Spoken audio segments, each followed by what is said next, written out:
देखिए बच्चों, ये एक्सरसाइज 8.1 का क्वेश्चन नंबर 6 है, जिसमें कहा जा रहा है यदि कौन ए और कौन बी न्यून कौन हो जहां कॉस ए बराबर कॉस बी, तो दिखाएं कि कौन ए बराबर कौन बी।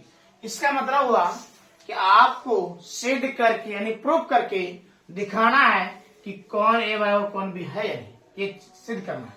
तो चलिए हम देखते हैं, यहाँ पर बोल दिया है कौन ए और कौन बी न्यून कौन है, तो हमें तो समकोण त्रिभुज में दिखाना है ना। तो चलिए हम पहले समकोण त्रिभुज का निर्माण कर लेते हैं। ये रहा समकोण त्रिभुज, जिसमें ए और बी न्यून कौन है, तो हम यहाँ डाल देते हैं ए और यहाँ डाल देते हैं बी, और ए बी न्यून कौन हो गया तो सी क्या हो जाएगा, समकोण हो जाएगा। ये 90 डिग्री हो जाएगा, क्योंकि ये कोण 90 डिग्री हमेशा होता है। तो ए और बी न्यून कौन बोला, स्पष्ट कहा ए और बी न्यून कौन है, ए और बी न्यून कौन हो गया।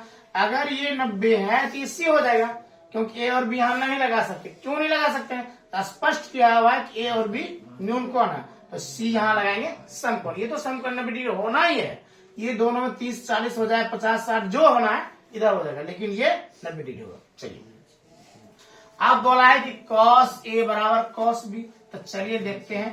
तो cos a बराबर cos b, आइए देखते हैं। अब हम इसको सिद्ध करना है क्या, कौन a बराबर कौन b। तो cos थीटा बराबर हम लोग पढ़ चुके हैं, क्या पढ़ चुके हैं, आधार बटे कर्ण। तो चलिए बच्चों देखते हैं, आधार बटे कर्ण। अगर थीटा आपका a है तो थीटा तो आपका ये हो जाएगा है? थीटा ए मतलब थीटा क्या होगा, ये वाला। अगर थीटा ए है तो आपका लंब ये हो जाएगा, नहीं होगा। थीटा अगर आपका ए है तो लंब ये हो जाएगा, यानी कि cos थीटा बराबर क्या होता है, आधार बटे कर्ण। आधार इसका क्या होगा, एसी हो गया ना, आधार एसी हो गया, तो एसी बटे कर्ण। कर्ण क्या है, ए और बी, तो हमें यहाँ क्या लिखना है, ए और बी। चलिए आगे बढ़ते, cos b यानी cos थीटा बराबर फिर आधार बटे ही कर्ण होता है, लेकिन यहाँ पर थीटा बदल गया है। थीटा कितना है, यहाँ b है, तो b है तो लंब ये हो जाएगा ना इस बार। अब इस बार थीटा यहाँ है तो लंब कहाँ हो जाएगा, यहाँ, यानी लंब यहाँ हो गया तो आधार ये हो जाएगा।